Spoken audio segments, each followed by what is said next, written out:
In the film The Stories of Our Lives, you present narratives in which LGBTI individuals tell us about their personal experiences and dreams. What was your motivation to collect these stories?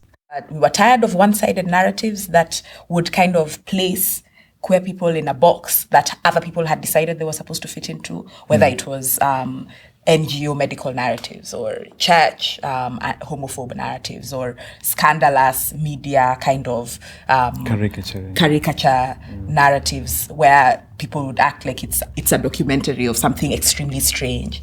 And from our experience of like being, that's not what life is. That's not who we are.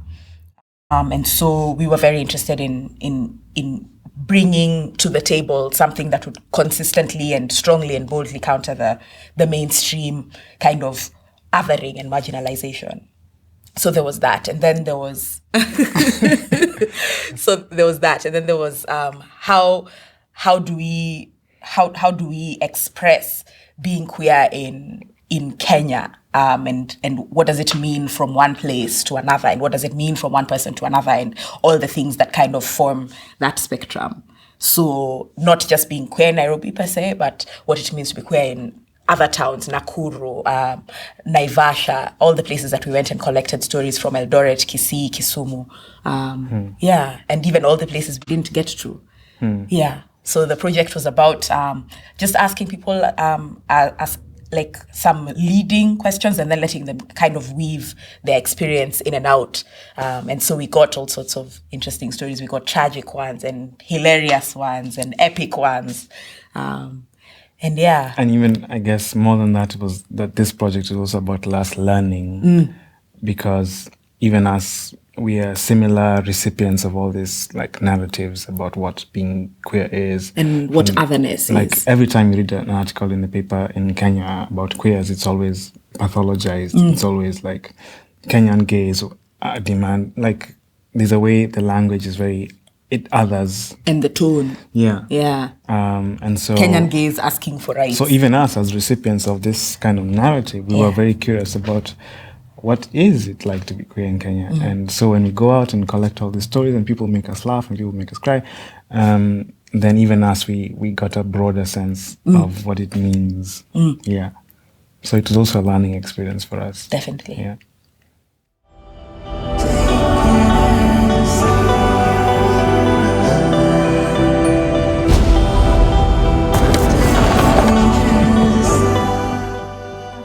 The film was banned by the Film Classification Board. How do you explain this reaction, and how did people in Kenya react? Well, Kenyans fight for access to things. Yes. So every time and it's not the first time that the board has restricted a film. It's been sad that it's been restricted because we really wanted the people who gave us the stories, first of all, to see the film because it's about them. And so the restriction has been kind of annoying for that reason, that we are not able to take the film back to the people who gave us the stories. And even now, we meet friends, we meet strangers who come and say, so how can we watch the film? We met some people here in Berlin who are like, it's so annoying that they have to come to Berlin to see a film that was made at home. But people really want to see the film. Yeah. The problem with the classification is that it sidesteps the conversation and it becomes about expression. So now the conversation about Stories of Our Lives in Kenya is very much about freedom of expression and what filmmakers are allowed to do in Kenya and not do. And what they're allowed to say. Rather than the core story of the queer experience. So it was kind of a sideshow. Yes. Yeah. Right.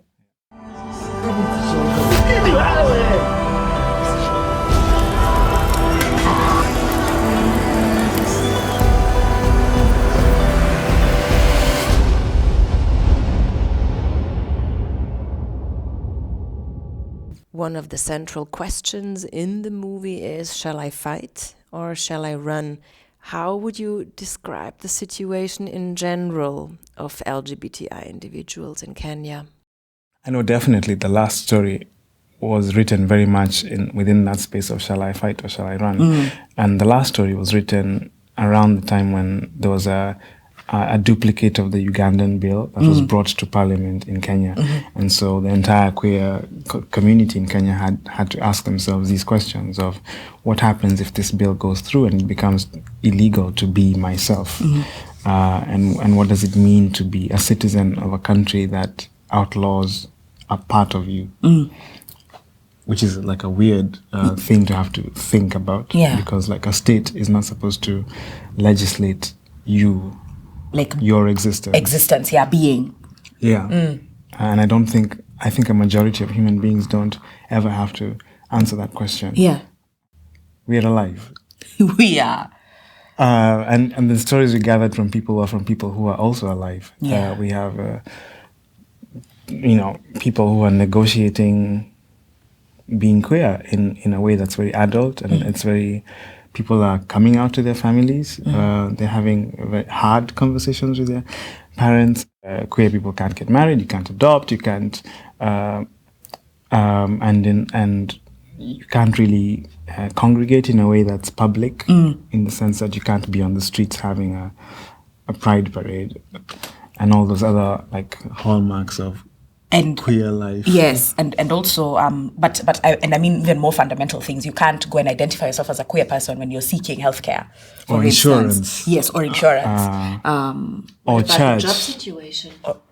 Even for jobs, it can be tricky because I think I'll say being an out queer person in Kenya is tricky. There are places where people will, and the kind of objection that Kenyans give you is a very silent, unspoken kind of rejection, where they won't tell you to your face that we don't want you here because you're queer, but you'll see it. What are your hopes and wishes for the future? Are there any projects you're working on? Well, definitely. I feel like the thing that we're working on right now is the book that's called Stories of Our Lives. And the original plan, even when we went out collecting the stories, was to do the book. It was to collect all these stories because there are so many. And the film was just like 6. It's like such a fraction of the body that we collected. So we've been working on like putting all these things together into a book that then gives you a much broader picture of what it feels like to be queer in Kenya. So that's the thing we're working on right now. But more than that, I think this year, since the film came out, has been such a process of growth and discovery for all of us as members of the collective, individually and as a group. So we understand a little better what film can do for narratives and for people and for lives. We're always really excited when the film gets seen in different communities, because like it always kind of starts these very important conversations about the things that are the same, about human beings everywhere, and the things that are different, and which of those things are important, and how do we still negotiate love and triumph and rebellion and pain. Very, very human interactions. So we've always loved when things can move off paper and start living among like lives. Yeah, so we're still working. Yeah. It's a summary.